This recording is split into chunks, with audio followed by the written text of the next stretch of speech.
Tarde intensiva con Daniel Canales, que bueno, es abogado y investigador y es representante de la famosísima Organización de Derechos Humanos Amnistía Internacional. Nos va a hablar de leyes de memoria y luces y sombras, ¿no? Entonces, bueno, creo que vas a abordar un poco la ley, la dimensión internacional, ¿no? de las leyes de memoria. Sí, eso es. Bueno, antes de nada, muchísimas gracias a la Asociación de Recuperación de la Memoria Los Barracones por la invitación a Amnistía y a mí personalmente para estar aquí. La verdad es que, bueno, hablaba a la hora de la comida con Beatriz, que hablar después de Emilio, de Antonio, de Mirta, de Cecilio, es como ser un grupito de rock que toca después de los Rolling o algo así. Me siento un poco... Pero nada, muy agradecido de poder estar aquí. La idea de mi intervención, sin idea de ser muy denso, muy pesado, sería un poco explicar los obstáculos y dificultades en el acceso a justicia de las víctimas de la guerra civil y el franquismo, ligándolo con lo que comentaba Eulalia, con esas luces y sombras de las leyes de memoria, porque a fin de cuentas son cuestiones que, como vais a ver, van totalmente de la mano. Y disculpa, ¿hasta qué hora tengo? Perdona, porque pues, como vamos de retraso y tal... Vamos por cierto retraso, tenías 45 minutos. Perfecto. Si ocupas lo ajusto 40, mejor, ¿no? Sí, todavía lo ajustas un poquito más para que haya como 5 minutitos máximo para atender las preguntas. Luego tenemos que hacer una pequeña pausa, ¿vale? Para descansar un poquito. Vale, fenomenal. Pues entonces nos situamos primero en diciembre de 2006, nos vamos un poquito atrás. En ese momento, asociaciones de víctimas son plenamente conscientes de que la Ley de Memoria Histórica, que se aprobará en 2007, no pretende llevar a cabo ninguna acción de justicia ni de esclarecimiento de los crímenes del franquismo, e interponer una querella ante la Audiencia Nacional. Esta es la famosa querella de Garzón. Entre 2006 y 2008 se lleva a cabo esta investigación por la Audiencia Nacional. Esto lleva al juez Garzón a dictar un auto en octubre de 2008. En ese auto se declara competente para investigar estos crímenes. En aquel momento los define como delitos de detención ilegal sin dar razón del paradero en un contexto de crímenes de lesa humanidad, es decir, en aquel momento hay una autoridad judicial que contextualiza como crímenes de lesa humanidad los crímenes de franquismo. La Fiscalía se opone a esta investigación y la Sala de lo Penal de la Audiencia Nacional, de hecho, acaba por declarar la incompetencia de la Audiencia Nacional. Entonces, Garzón, como digo, en octubre de 2008 había dictado un auto declarándose competente y en noviembre de 2008 lo que hace es inhibirse a favor de los juzgados territoriales o de los competentes en favor del territorio donde se denuncian los hechos. De esta manera, lo que sucede es que estos juzgados ordinarios territoriales comienzan a archivar de manera sistemática las denuncias, las querellas, y por su parte, como seguro sabéis, Manos Limpias se querella contra Baltasar Garzón por prevaricación, por haber intentado investigar los crímenes de franquismo. Y esto tiene conexión porque la sentencia del Supremo de febrero de 2012, que absuelve a Garzón de prevaricación por su investigación de los crímenes del franquismo, al mismo tiempo, digamos que de alguna manera confirma los argumentos que venían utilizando esos juzgados territoriales para archivar de manera sistemática las denuncias y las querellas por crímenes de franquismo. Estos argumentos básicamente eran la ley de amnistía del 77, ese pacto de silencio y olvido que los juzgados consideran que les llevaría a no poder enjuiciar ni condenar a los perpetradores de los crímenes, la prescripción de los delitos por el tiempo que ha pasado, es decir, porque ya la acción penal se ha extinguido, el principio de legalidad internacional, es decir, en el momento de comisión de los hechos no estaban tipificados como delitos en el Código Penal y, por tanto, no cabe posibilidad de aplicar retroactivamente una tipificación que se ha hecho mucho tiempo después. Incluso menciona también que la Ley de Memoria Histórica de 2007 es el cauce adecuado para que las víctimas obtengan verdad a través de investigaciones académicas e históricas. O sea, de alguna manera viene a decir que crímenes de derecho internacional deben ser conocidos por la sociedad a través de una actividad de divulgación o académica. Esos son un poco los argumentos que esgrime el Tribunal Supremo en 2012, que ha vuelto a repetir recientemente en 2021 en otra sentencia sobre un caso de desaparición también. Entonces, digamos que esta sentencia del Supremo 2012 cierra la puerta a la investigación de los crímenes del franquismo, que, como digo, ya venía siendo algo decidido de manera sistemática por juzgados territoriales. Damos un pequeño paso atrás, abril de 2010, las víctimas, que ya están viendo cómo sus casos son archivados sistemáticamente por la justicia española, recurren a la justicia argentina, la famosa querella argentina, que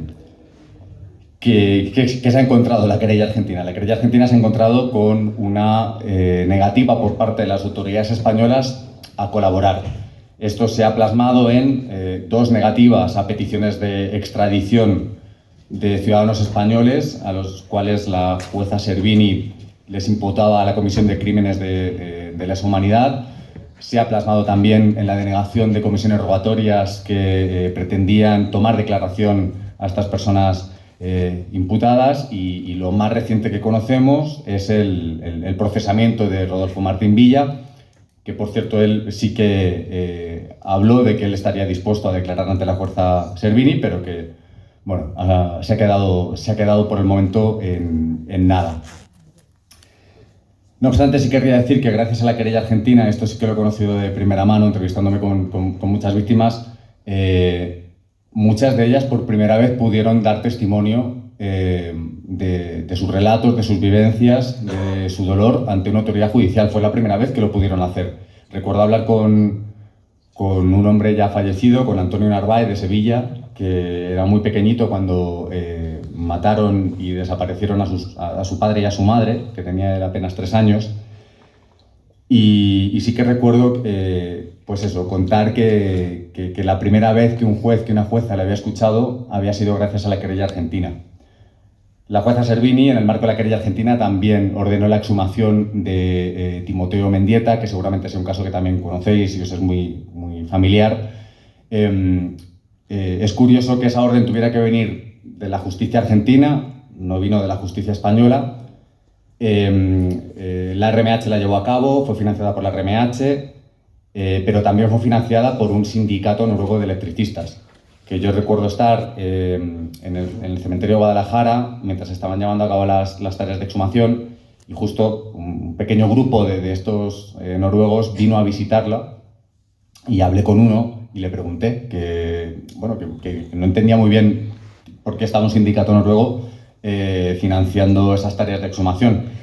Y entonces me explicaba básicamente, pues que ese sindicato tenía, pues a final de cada ejercicio, si tenía un superávit, pues decidían a qué actividades, digamos, de carácter social podían destinar ese dinero, y que se habían enterado de que en España, de que en un país europeo todavía quedaban decenas de miles de personas enterradas en fosas comunes, clandestinas, etcétera, y que no se lo podían creer, que no daban crédito, y que les había parecido que tenían que ponerse a ello. Entonces, con esto lo que quiero decir es que dentro de todos los obstáculos que ha encontrado la querella argentina, de alguna manera sí que ha dado estos actos importantes de justicia material a los que no ha llegado la justicia española. De hecho, antes comentaba Emilio, ¿no?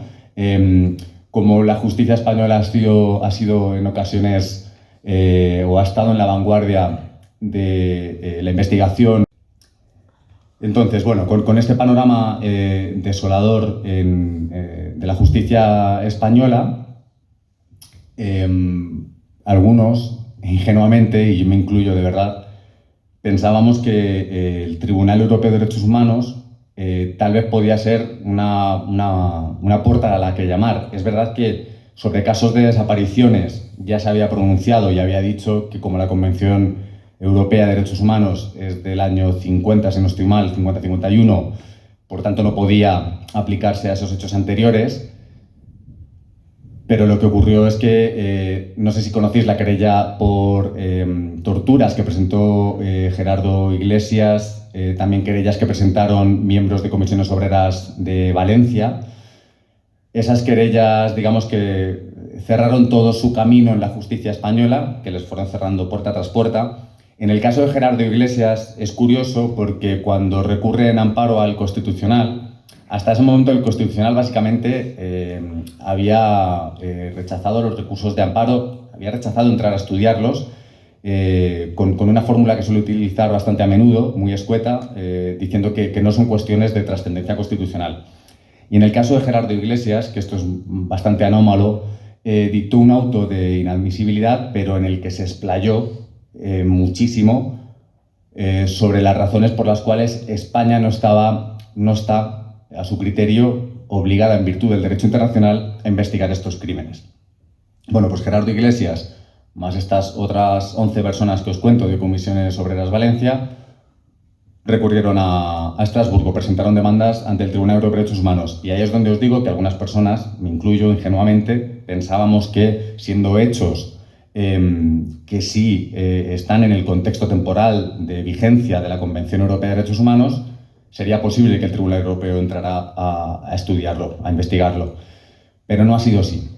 Lo que nos dice ahora el Tribunal Europeo de Derechos Humanos es que como España ratificó la Convención en 1979, los hechos que se le han presentado son previos y que por tanto no tiene competencia. Entonces, bueno, a mí me ha decepcionado profundamente este posicionamiento del Tribunal. Realmente me ha decepcionado mucho, lo reconozco, y sobre todo por eso, porque había puesto expectativas. Yo creo que realmente había gente que pensábamos que tal vez había chance, ¿no? Entonces ahora el panorama en términos de justicia parece bastante desolador con lo que os digo, con esta resolución del Constitucional que es demoledora, con el Tribunal Supremo en 2021 repitiendo la jurisprudencia que ya había sentado en 2012. No parece en absoluto que haya intención por parte del Poder Judicial de cambiar esto. Entonces, si el Poder Judicial no está en disposición ni con voluntad de cambiar esto, tal vez el legislador sería el que tendría que poner medidas en marcha para allanar el camino al acceso a justicia. Y aquí es donde entramos a esas luces y sombras de las leyes de memoria. Spoiler, ninguna de las leyes de memoria garantiza el acceso a justicia, ni la hasta hace poco vigente Ley 2007, ni la ahora Ley 20/2022 de 19 de octubre de memoria democrática. Creo de veras que en ambos casos, tal vez para mí más flagrantemente en este segundo, porque tal vez había un contexto distinto, no sé, estos son pensamientos míos, pero sí creo que ha habido una renuncia clara del legislador a garantizar el derecho de las víctimas a la justicia. Y hablo de renuncia clara porque en el caso de la ley de memoria histórica es algo que realmente es que casi diría que no estuvo encima de la mesa, en el sentido de que fue una ley que renunció claramente a cualquier acción que fuera encaminada a esclarecer las violaciones de derechos humanos cometidas en España en el pasado, a esclarecer en qué circunstancias tuvieron lugar, qué personas fueron responsables. Creo que hubo una renuncia total y absoluta a esa acción. En el caso de la Ley de Memoria Democrática, ahora pasaré con un poquito más de detalle a explicar algunas cositas. Sí hay un poquito de eso, pero a mi modo de ver, a modo de ver de Amnistía Internacional, de manera todavía muy lejana a lo que las obligaciones internacionales de España exigirían y a lo que Naciones Unidas viene pidiendo desde hace 14 años. Pero entonces, con la Ley de Memoria Histórica de 2007, ¿qué encontramos? Encontramos, dejando de lado, como os digo, esta renuncia total y absoluta a justicia, verdad, eso lo dejamos ahí, ¿no?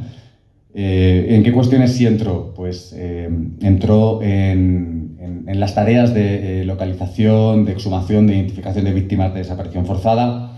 Lo hizo básicamente para dar lugar a algo que denominamos privatización de la verdad, o sea, en esencia no asumió ningún tipo de responsabilidad o obligación sobre estas tareas, sino que en todo caso planteaba, creo que decía literalmente algo así como que la Administración colaborará y la posibilidad de establecer subvenciones para estas actividades, cosa que, por cierto, quedó un poco vacía de contenido, al menos por parte del Gobierno central, porque Mariano Rajoy se había comprometido a derogar la Ley de Memoria Histórica de 2007 en cuanto llegara al poder, cosa que, por cierto, creo que Feijóo ha declarado algo similar respecto a la Ley de Memoria Democrática. Rajoy no derogó la Ley de Memoria Histórica, pero el presupuesto lo dejó a cero durante varios ejercicios, no sé si 4 o 5, hablo muy de memoria, pero vamos, que desde luego sí que dejó sin efecto estas disposiciones. Sobre la nulidad de las sentencias dictadas en el marco de procesos injustos, como por consejos de guerra, se ha hablado del Tribunal de Responsabilidades Políticas, etcétera, etcétera. En ese momento hubo también un debate sobre qué hacer sobre esa cuestión. Se optó por la declaración de ilegitimidad de estas sentencias, que sirvió para nada. Previamente a la Ley de Memoria Histórica de 2007, cuando se habían instado recursos de revisión para anular estas sentencias, el Poder Judicial había dicho que no podía extender la Constitución a actos de poder promulgados por un sistema legal y legítimo, y que no podía entrar ahí por seguridad jurídica, no podía aplicar retroactivamente la Constitución. Cuando llega la Ley de Memoria Histórica de 2007, lo que dice es, bueno, a ver, es que el legislador de lo que me ha hablado es de una ilegitimidad, no me ha ido a nada más.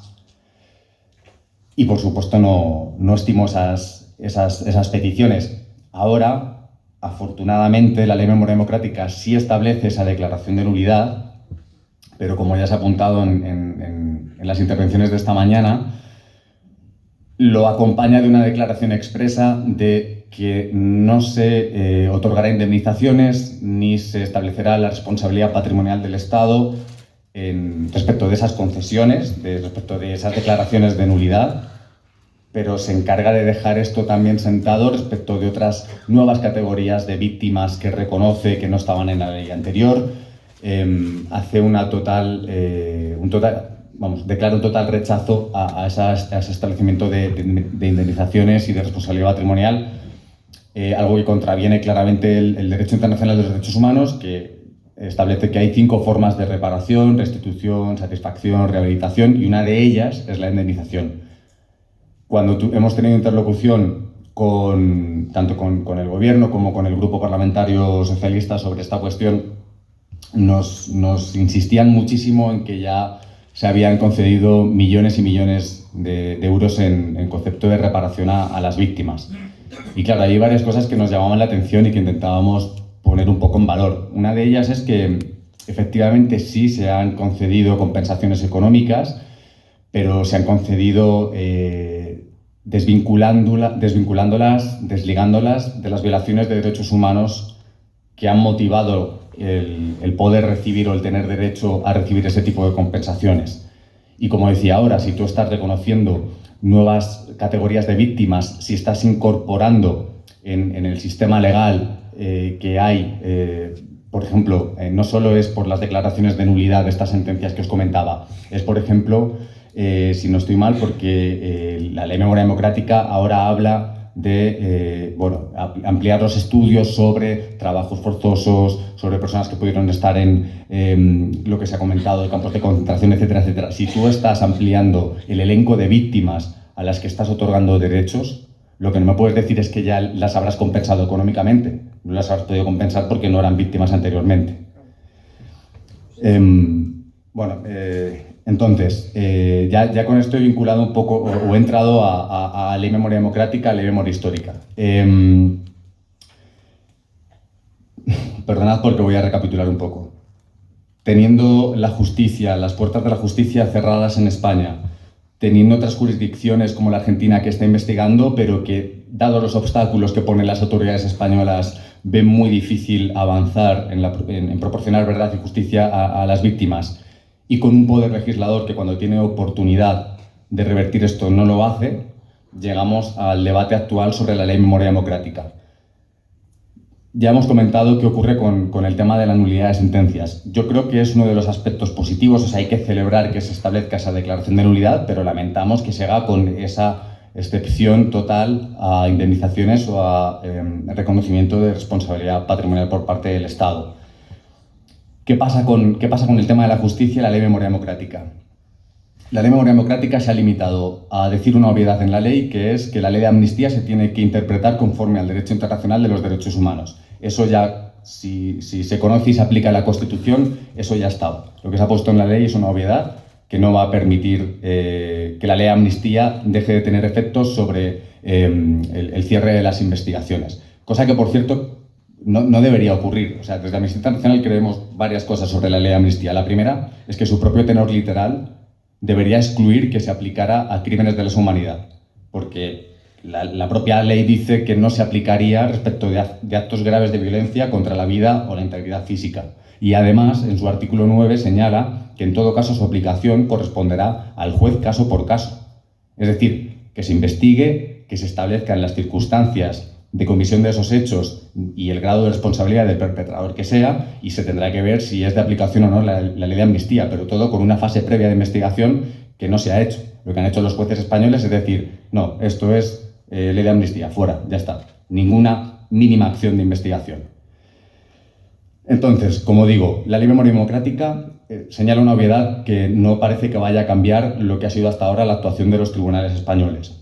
Pero incluso si alguno pensara que ahora esto le pudiera llevar a decir no, la ley de amnistía no es aplicable porque estamos ante casos indiciariamente de crímenes de lesa humanidad, por tanto voy a investigar. Se encuentra con otros obstáculos que comenté ya que el Tribunal Supremo había enunciado, como prescripción, principio de legalidad, etcétera, etcétera. En marzo de 2022, el Congreso de los Diputados rechazó una reforma del Código Penal para incorporar el principio de legalidad internacional, es decir, una manera de empezar a derribar los obstáculos a la investigación judicial de estos crímenes. Esto significaría que lo que os comentaba anteriormente sobre, no es que en el momento de los hechos no están tipificados en el Código Penal español y por tanto no podemos juzgarlos retroactivamente con lo que hemos incorporado en el Código Penal español más tarde. Si se hubiera hecho esta reforma del Código Penal, entenderíamos que la comunidad internacional, en el momento de comisión de los hechos, sí consideraba que esos crímenes eran crímenes de derecho internacional, cosa que, por supuesto, pasaba. El Estatuto del Tribunal de Nuremberg en el 45, el reconocimiento posterior de Naciones Unidas de los principios que sentaron en Nuremberg y otros instrumentos internacionales, desde luego, de lo que dan cuenta es de la comunidad internacional ya en aquel momento sí tenía una conciencia de que esos hechos no solo eran delictivos, sino que eran crímenes de derecho internacional. Pero es, como digo, esa posibilidad fue rechazada por el Congreso de los Diputados justo en marzo de 2022, es decir, apenas medio año antes de promulgar la Ley de Memoria Democrática.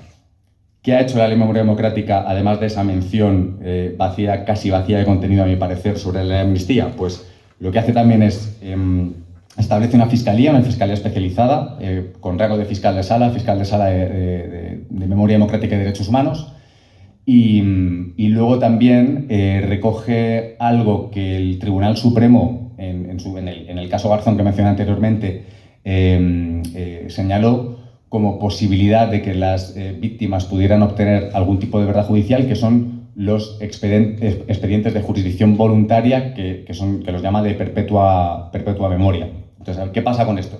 Empiezo por el tema de los expedientes. Estos expedientes, para empezar, se trata de expedientes de naturaleza civil, no de naturaleza penal. Son expedientes que solo saldrán adelante si no hay una oposición de un tercero que esté en desacuerdo con lo que tú en esa declaración judicial quieras hacer constar. ¿Esto qué significa? Pues para entenderlo va a ser mejor con ejemplos. Algunos familiares instaron estos expedientes de jurisdicción voluntaria antes de que desaparecieran en el 2015 respecto de familiares que tenían enterrados en el Valle de Cuelgamuros. ¿En qué consistió ese expediente de jurisdicción voluntaria? Pues básicamente en que la declaración de verdad judicial que resultó de ese procedimiento fue fulano de tal creo que pone, no recuerdo si pone, creo que sí que pone fulano de tal fue fusilado y se encontraba en este lugar. Es decir, no hay ninguna mención al hecho de que fue asesinado, al hecho de que fue desaparecido, a quienes pudieron estar detrás de ese hecho. No hay ningún tipo de mención tampoco o calificación de esos hechos como lo que son, como violaciones de derechos humanos, como crímenes de derecho internacional. Y esa es la vía que la ley ha puesto a disposición de las víctimas. Es algo que el Tribunal Supremo, cuando le llegó el caso Garzón, como digo, dijo, bueno, a ver, no está todo perdido para las víctimas. Está el expediente de jurisdicción voluntaria, que bueno, si nadie se opone, pues ahí tiene su verdad judicial y todo bien, pero no. O sea, por las cosas que he comentado, por todas las ausencias que he señalado de esas declaraciones, de esa verdad judicial, y todo eso en el caso de que, por supuesto, no tengas a terceros oponiéndose en función de lo que tú quieras que se establezca, no está en consonancia con lo que el derecho internacional considera cuando hablamos de esclarecimiento de violaciones de derechos humanos. Y luego, sobre la Fiscalía de Nueva Creación, claro, pues si acabamos de poner encima de la mesa todos los obstáculos que hay a la investigación judicial de estos crímenes, si estamos hablando de que el Poder Judicial se ha negado sistemáticamente a investigarlos, ¿qué va a poder hacer la Fiscalía? La Fiscalía va a tener la ley de amnistía, la Fiscalía va a tener el principio de legalidad, va a tener toda la jurisprudencia del Supremo, tiene el auto del Constitucional. Yo he visto esto con mucho pesimismo, pero hay una cosa que me gustaría pensar y que me parecería, dentro de todo el escenario bastante negro que estamos dibujando aquí, algo ojalá, o sea, sentando la base de que desde Amnistía Internacional, como digo, nos parece claramente esta ley renuncia a garantizar el acceso a justicia, teniendo eso en mente, habrá que ver cuál es realmente la acción que va a llevar a cabo la Fiscalía, porque la ley sí le atribuye funciones de esclarecimiento de estos hechos, le atribuye también funciones de promover procesos de búsqueda. Entonces, habrá que ver si esta Fiscalía, aunque sepa que por el momento va a tener muy difícil llevar a juicio a nadie por los crímenes del franquismo, al menos sí lleve una primera fase de investigación, que es una investigación exhaustiva y que contribuya a proporcionar verdad y a proporcionar una verdad desde el ámbito judicial. Honestamente, no lo sé, no tengo ni idea, me gustaría saberlo, me gustaría conocer qué persona va a ser este fiscal y preguntarle y conocer exactamente qué trabajo va a hacer. Pero por el momento, desde luego, no parece que vaya encaminado al enjuiciamiento y condena de nadie por crímenes del franquismo. ¿Y qué pasa con el derecho a la verdad?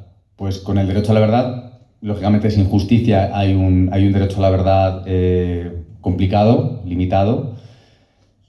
Como os decía antes, mientras que la Ley de Memoria Histórica 2007 para mí tampoco entra a ninguna acción tendente al esclarecimiento de estas violaciones de derechos humanos, la Ley de Memoria Democrática sí que adopta alguna medida que puede ir un poquito más allá. Lo que pasa es que lo hace todo o lo relega todo a un ámbito meramente académico, científico, como de conocimiento divulgativo, que está genial, que está fenomenal, pero que si queremos hablar de una política de Estado de promoción de la verdad, tendrían que estar otras cosas encima de la mesa.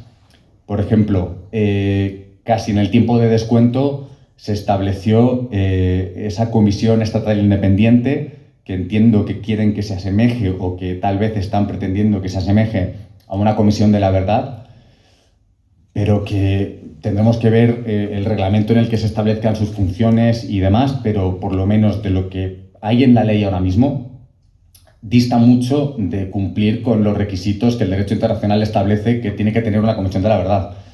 No tiene un mandato claro de esclarecimiento de violaciones de derechos humanos que incluya, como decía antes, conocer qué personas y qué grado de responsabilidad tuvieron en la comisión de estas violaciones de derechos humanos, las circunstancias que rodearon a su comisión. Nada de eso. Tampoco se le atribuyen ningún tipo de poder o facultad de investigación para acceder a todos los archivos que sean pertinentes, incluso para llamar a declarar ante ella a las personas que puedan proporcionar información relevante sobre lo que están investigando. Nada de eso está en la ley y todo eso sí lo exige el derecho internacional.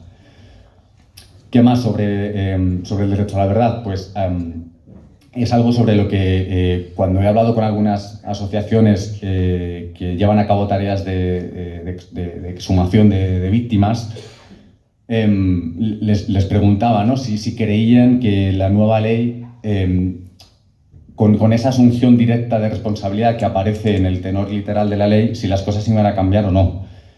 Yo es algo que pregunto mucho porque digamos que el modelo que ha instaurado la ley de 2007, esa privatización de la verdad, era básicamente relegar en asociaciones y en víctimas, llevar a cabo esas tareas que siempre tuvieron que ser responsabilidad del Estado. Básicamente eso se tradujo, como decía antes, ¿no?, en esa especie de colaboración cuando pudiera ser a través de subvenciones o de ayudas, pero donde fueron las víctimas y asociaciones las que estuvieron llevando a cabo todo ese trabajo, y aquí hay gente que sabe muchísimo más que yo de eso. Ahora, a partir de esta ley, con esa asunción de responsabilidad directa, ¿el Estado realmente va a estar detrás de esas exhumaciones? ¿Qué va a hacer? ¿Qué va a hacer con todo el trabajo que se ha hecho ya de esas buenas prácticas?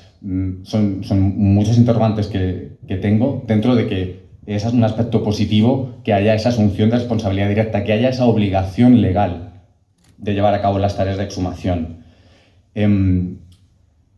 Estábamos hablando en la comida del ejemplo de la exhumación que se llevó a cabo, de las que se llevaron a cabo en Villadangos del Páramo, porque coincidimos Emilio y yo ahí, y claro, es que se han visto situaciones como que una junta vecinal pudiera obstaculizar, paralizar que se llevara a cabo una tarea de exhumación de víctimas. Entonces, por ahí dos cosas. La primera, constituida como obligación legal del Estado. Esperemos que no pueda ocurrir que en otros niveles de la administración pongan obstáculos a estas tareas, pero una de las medio ausencias que también encontramos en la Ley de Memoria Democrática es la oficina de víctimas. La ley establece una oficina de víctimas, pero no le da realmente ningún tipo de función o competencia, desde luego no en lo que se refiere a estos procesos de búsqueda. Una cuestión que nos parecía muy importante a Amnistía Internacional era el hecho de que las víctimas pudieran tener un punto de acceso sencillo si querían instar estos procesos de búsqueda. No que fuera un laberinto burocrático, un laberinto administrativo, sino que tuvieran un punto fácil de acceso donde poder instar este proceso de búsqueda. Y que no estuviera, digamos, dependiendo del buen hacer o no de según qué niveles de la administración, sino que fuera esta oficina la que centralizara estos procesos de búsqueda. ¿Hay comunidades autónomas que han llevado a cabo una buena labor en este ámbito? Sí, pero hay otras que no tienen ni siquiera órganos o que no tienen normativa específica sobre esta cuestión, y nos parecía muy importante que hubiera una oficina que tuviera realmente esa labor de acompañamiento de víctimas, de asesoramiento, pero un asesoramiento, como digo, acompañando, llevando a cabo ese proceso, centralizando esas tareas de búsqueda. Y no está, tampoco está. Y finalmente, sobre reparación, claro, ya me adelanté un poco antes cuando hablé de esa exclusión explícita de la indemnización. Como digo, es contraria al derecho internacional. En términos de reparación y garantías de no repetición, hay algo importante. Se ha hablado mucho esta mañana acerca de la importancia de la educación en memoria, de la educación en derechos humanos. La ley establece que se incorporen en el currículo educativo estos contenidos. Eso, a bote pronto, es positivo, lo vemos como algo positivo, pero me gustaría ver realmente cómo se implementa y cómo queda eso en el currículo escolar. Pero sí, al mismo tiempo tiene una ausencia importante, y es que no establece que la formación sobre memoria y derechos humanos se deba impartir de manera específica a Fuerzas Armadas, Fuerzas de Seguridad y Judicatura. Esto es algo que Naciones Unidas ha pedido a España también en reiteradas ocasiones, algo muy necesario si echamos la vista atrás de lo que llevamos hablando esta última media hora y vemos cuál ha sido la aplicación por parte del Poder Judicial español del derecho internacional, que prácticamente diría que ha sido obviarlo, la importancia de que estos contenidos también formaran parte de la formación de Judicatura, Fuerzas de Seguridad y Fuerzas Armadas. Entonces, ya por ir concluyendo un poco, la sensación que tenemos sobre todo con esta ley de memoria democrática es como que se apunta en ocasiones a una buena dirección, pero se acaba quedando a medias la medida que se adopta.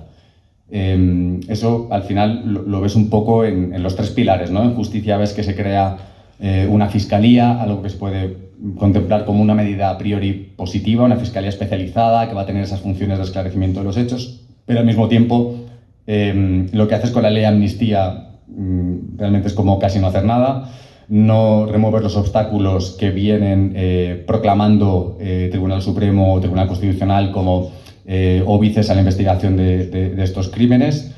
Al mismo tiempo, en verdad, estableces esa especie de comisión de la verdad, pones esa oficina de víctimas, pero no les das todas las competencias que deberías, no tienes todas las funciones que deberías.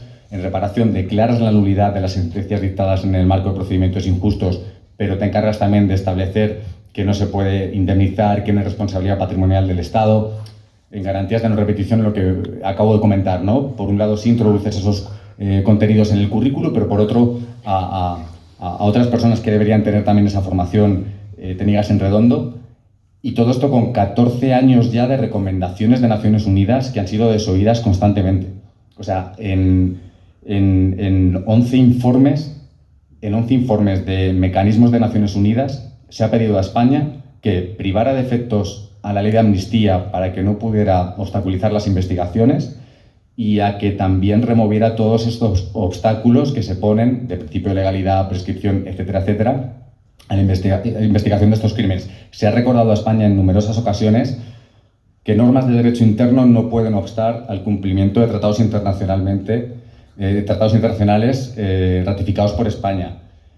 Y se ha hecho caso omiso. En 7 de esos informes también se ha hecho la recomendación de establecer una comisión de la verdad. Y se ha hecho caso omiso. Entonces, como he dicho, ¿no? Es un escenario en términos de acceso a justicia, en términos de esclarecimiento de estos hechos, de proporcionar verdad, para mí un poco pesimista. Veo en muchas ocasiones actos públicos de homenaje, actos de homenaje en el exilio, muchos viajes a determinados lugares, a determinados espacios, pero lo que pienso es que el verdadero homenaje sería realmente haber apostado por garantizar justicia y por garantizar un esclarecimiento de estas violaciones de derechos humanos. Gracias.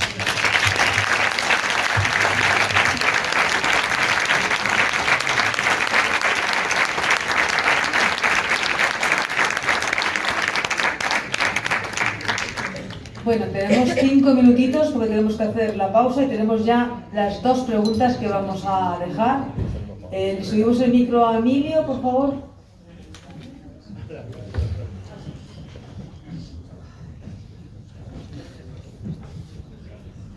Muchas gracias, Daniel. Quería contar un par de cosas de las que has hablado, de las indemnizaciones de las que hablan. El Estado ha hecho una pequeña trampa, que es incluir las desapariciones en genérico. Las familias de los civiles desaparecidos forzados nunca han recibido una indemnización. Sí la recibieron los desaparecidos en el frente de guerra. Entonces, lo que ha hecho es equiparar a una reparación una pensión de clases pasivas. A mi abuela le dieron una pensión de viudedad en el año 79 por haberse quedado viuda, no porque alguien hubiera secuestrado a su marido y lo hubiera dejado en una cuneta escondido en su cadáver, ¿no? Entonces a mucha de esta gente no se le ha reparado. También quería contar un caso. Nosotros hace 2 años y medio exhumamos una fosa en grado, hicimos una denuncia, vino la jueza, se llevó los restos, se llevó los casquillos de bala, estuvo 1 año y medio deteniendo la exhumación, al año y medio nos dijo, podéis seguir, ni siquiera nos devolvió lo que se había llevado allí, tuvimos que andar persiguiéndolo y a nosotros eso nos quita las ganas de poner denuncias, porque al final son una complicación. Y en esa fosa, por poner un ejemplo, pues estaba una mujer que se llama Luisa, que tiene 96 años y no tiene por qué esperar 1 año y medio más a lo que haga una jueza, que es evidentemente inhumano desde cualquier punto de vista. Y le voy a hacer 2 preguntas. Una tiene que ver, una es si podemos llamar nulidad de sentencias algo que no anula las sentencias. Porque eso igual es una cuestión retórica, pero si tú no estás anulando lo que dice la sentencia, una confiscación, multas de miles de pesetas que familias estuvieron pagando durante años, igual le tenemos que llamar otra cosa, porque no está anulando las sentencias. Y la otra es, cuando nosotros pusimos la denuncia en Argentina, después de una entrevista con Raúl Zaffaroni, que es la persona que tuvo en Argentina las leyes de punto final y audiencia de vida, que él nos animó a ponerla, unos días después el fiscal argentino, al que le cayó la causa, dijo que esto había que archivarlo porque ya se estaba juzgando en España. Los abogados de allí le preguntaron o le requirieron, digamos, a ese fiscal que lo demostrara. Y él contestó literalmente que lo había leído en internet. Yo luego me enteré que el fiscal general del Estado español, Cándido Conde Cumpido, casualmente había estado en un congreso iberoamericano de fiscales entrevistándose con él. Si ahora tenemos una fiscalía de sala y la aplicación de la jurisdicción universal tiene que ver con el hecho de que este país no está juzgando nada y tenemos un órgano que supuestamente lo va a hacer, yo pregunto, ¿podría servir como argumento para que acabara esa querella? Porque se funda en que este Estado no está haciendo nada por investigar estos crímenes. Gracias. Muy bien. Casi para agilizar, le pasamos el micro a Miguel y brevemente nos hace una pregunta y ya, a Miguel, por aquí. Sí. Y ya va ordenando ideas y contestas lo más escuetamente posible, Hola, aunque los temas son apasionantes. Muchas gracias por la posición que has hecho. Yo soy también totalmente pesimista, porque en todo el ambiente y en todo lo que se plantea con la Ley de Memoria Democrática ahora, sobrevuela una de los conceptos más importantes, que es la impunidad. Es decir, cuando se está hablando de justicia, la justicia requiere, o la verdad requiere, una decisión judicial que dé amparo precisamente a todos los hechos y a toda la violencia que se ha generado. Esa circunstancia no se va a dar aquí. En la Ley de Memoria Democrática, tanto como la última intervención que ha hecho Emilio, de la nulidad de las sentencias, no se va a producir. Eso es un hecho evidente. Está hecho a conciencia. Esta ley está hecha a conciencia para que se olviden otros 40 años más y que ya la segunda y la tercera generación desaparezcamos para blanquear definitivamente los crímenes del franquismo. Ese es el objetivo de esta ley. No hay otra. Es blanquear lo que ya se ha planteado con los crímenes del franquismo. No hay una lista de victimarios, porque es curioso que la ley hable de víctimas, pero es curioso también que esas víctimas se lo han debido hacer todos ellos solitos, porque no hay ningún victimario, no hay nadie que haya hecho nada. Entonces es algo asombroso. Volvemos otra vez al concepto de impunidad. Y esa impunidad es la que se arrastra desde el momento de la ley de amnistía.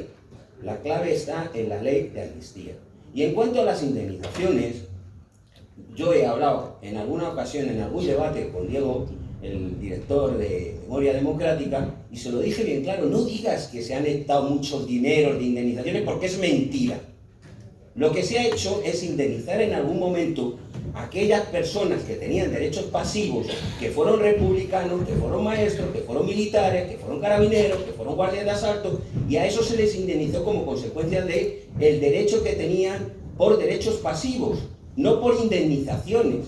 Y luego, eso sí, hubo una serie de indemnizaciones a aquellas personas que habían sufrido cárcel durante un periodo aproximadamente de un año para arriba, quiero recordar, y se les dio una indemnización. Y esas son las indemnizaciones a las que se refiere. No hay otras. Es mentira, esos millones que dicen que se han dado en cualquier... Eso es mentira. Entonces, lo que se ha hecho con esta ley, el acceso a la justicia aquí en España no se va a prohibir, pero también cuidado, porque esta ley lo que puede plantear con esa fiscalía que se ha abierto es que se cierre la posibilidad a la justicia internacional en la jurisdicción ahora mismo de Argentina, en la que yo también soy querellante. Y posiblemente haya que estar muy vigilante a esas funciones de esa fiscalía para ver qué es, hasta dónde llegamos. Hasta dónde llegamos, porque a lo mejor se nos dice que están juzgándose aquí los crímenes del franquismo. Y aquí no solamente no se han juzgado, sino que además con esta ley soy absolutamente pesimista y no se van a juzgar. Muchas gracias, Miguel. Ya nos contestas, Daniel. En relación con la nulidad, o sea, honestamente no tengo una opinión cerrada con esto. Es decir, leyendo las resoluciones del Supremo en las que hablaba de que mientras el legislador no hablara de otra cosa que no fuera legitimidad, no podía entrar a declarar la nulidad, quiero ver qué dicen ahora cuando sí existe en la ley esa redacción. Otra cosa es que hablemos de si solo desde esta declaración de la ley podemos entender ya jurídicamente anuladas las condenas, que yo creo que no. O sea, yo creo que tendrían que seguir instándose esos procedimientos judiciales, y es donde querría ver la respuesta de los órganos jurisdiccionales, pero como digo, que encontraran otro argumento para decir que no, pues no lo sé, la verdad. Pero entiendo que tienen que contestar ahora a esto. sobre la posibilidad de que la investigación de la Fiscalía vaya a promover el cierre de la querella argentina.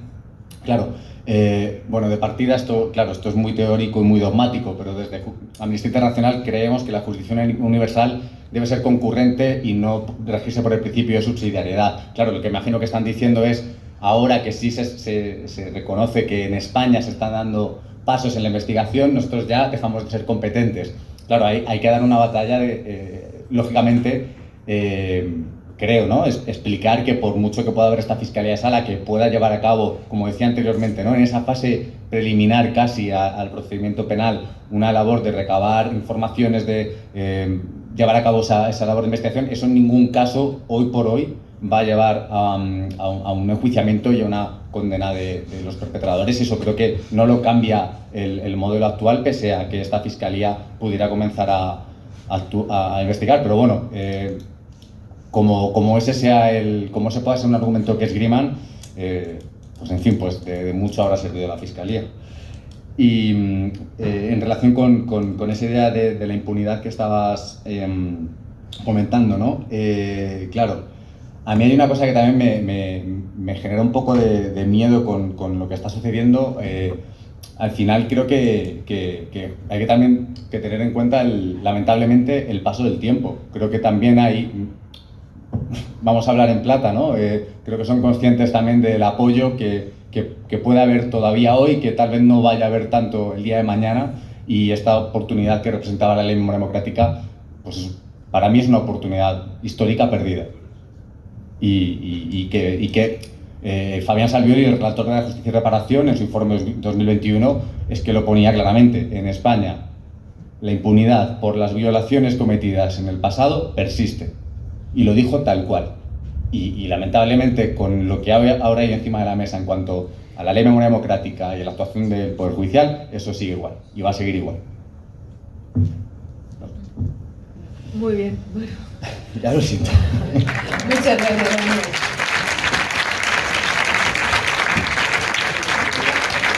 No hay una lista de victimarios, porque es curioso que la ley hable de víctimas, pero es curioso también que esas víctimas se lo han debido hacer todos ellos solitos, porque no hay ningún victimario, no hay nadie que haya hecho nada. Entonces es algo asombroso. Volvemos otra vez al concepto de impunidad. Y esa impunidad es la que se arrastra desde el momento de la ley de amnistía. La clave está en la ley de amnistía. Y en cuanto a las indemnizaciones, yo he hablado en alguna ocasión, en algún debate con Diego, el director de Memoria Democrática, y se lo dije bien claro: no digas que se han dado muchos dineros de indemnizaciones, porque es mentira. Lo que se ha hecho es indemnizar en algún momento a aquellas personas que tenían derechos pasivos, que fueron republicanos, que fueron maestros, que fueron militares, que fueron carabineros, que fueron guardias de asalto, y a eso se les indemnizó como consecuencia de el derecho que tenían por derechos pasivos, no por indemnizaciones. Y luego, eso sí, hubo una serie de indemnizaciones a aquellas personas que habían sufrido cárcel durante un periodo aproximadamente de un año para arriba, quiero recordar, y se les dio una indemnización. Y esas son las indemnizaciones a las que se refiere. No hay otras. Es mentira, esos millones que dicen que se han dado en cuestión, eso es mentira. Entonces, lo que se ha hecho con esta ley, el acceso a la justicia aquí en España no se va a prohibir, pero también cuidado, porque esta ley lo que puede plantear con esa fiscalía que se ha abierto es que se cierre la posibilidad a la justicia internacional en la jurisdicción ahora mismo de Argentina, en la que yo también soy querellante. Y posiblemente haya que estar muy vigilante a esas funciones de esa fiscalía para ver qué es, hasta dónde llegamos. Hasta dónde llegamos, porque a lo mejor se nos dice que están juzgándose aquí los crímenes del franquismo. Y aquí no solamente no se han juzgado, sino que además con esta ley soy absolutamente pesimista y no se van a juzgar. Muchas gracias, Miguel. Ya nos contestas, Daniel. En relación con la nulidad, o sea, honestamente, no tengo una opinión cerrada con esto. Es decir, leyendo las resoluciones del Supremo en las que hablaba de que mientras el legislador no hablara de otra cosa que no fuera legitimidad, no podía entrar a declarar la nulidad, quiero ver qué dicen ahora cuando sí existe en la ley esa redacción. No, otra cosa es que hablemos de si solo desde esta declaración de la ley podemos entender ya jurídicamente anuladas las condenas, que yo creo que no. O sea, yo creo que tendrían que seguir instándose esos procedimientos judiciales, y es donde querría ver la respuesta de los órganos jurisdiccionales, pero como digo, que encontraran otro argumento para decir que no, pues no lo sé, la verdad. Pero entiendo que tienen que contestar ahora a esto. Sobre la posibilidad de que la investigación de la Fiscalía vaya a promover el cierre de la querella argentina, claro, bueno, de partida esto es muy teórico y muy dogmático, pero desde Amnistía Internacional creemos que la jurisdicción universal debe ser concurrente y no regirse por el principio de subsidiariedad. Claro, lo que imagino que están diciendo es, ahora que sí se reconoce que en España se están dando pasos en la investigación, nosotros ya dejamos de ser competentes. Claro, hay que dar una batalla lógicamente, creo, ¿no? Explicar que por mucho que pueda haber esta Fiscalía de Sala que pueda llevar a cabo, como decía anteriormente, ¿no?, en esa fase preliminar casi al procedimiento penal, una labor de recabar informaciones, de llevar a cabo esa labor de investigación, eso en ningún caso, hoy por hoy, va a llevar a un enjuiciamiento y a una condena de los perpetradores, y eso creo que no lo cambia el modelo actual, pese a que esta Fiscalía pudiera comenzar a investigar. Pero bueno, como ese pueda ser un argumento que esgriman, pues en fin, pues de mucho habrá servido la Fiscalía. Y en relación con esa idea de la impunidad que estabas comentando, ¿no? Claro, a mí hay una cosa que también me genera un poco de miedo con lo que está sucediendo. Al final creo que hay que también tener en cuenta, lamentablemente, el paso del tiempo. Creo que también vamos a hablar en plata, ¿no? Creo que son conscientes también del apoyo que puede haber todavía hoy, que tal vez no vaya a haber tanto el día de mañana, y esta oportunidad que representaba la Ley de Memoria Democrática, pues para mí es una oportunidad histórica perdida. Y que Fabián Salvioli, el relator de la Justicia y Reparación, en su informe 2021, es que lo ponía claramente: en España la impunidad por las violaciones cometidas en el pasado persiste, y lo dijo tal cual. Y lamentablemente, con lo que ahora hay encima de la mesa en cuanto a la Ley de Memoria Democrática y a la actuación del Poder Judicial, eso sigue igual y va a seguir igual. Muy bien. Bueno. Ya lo siento. Muchas gracias, Manuel.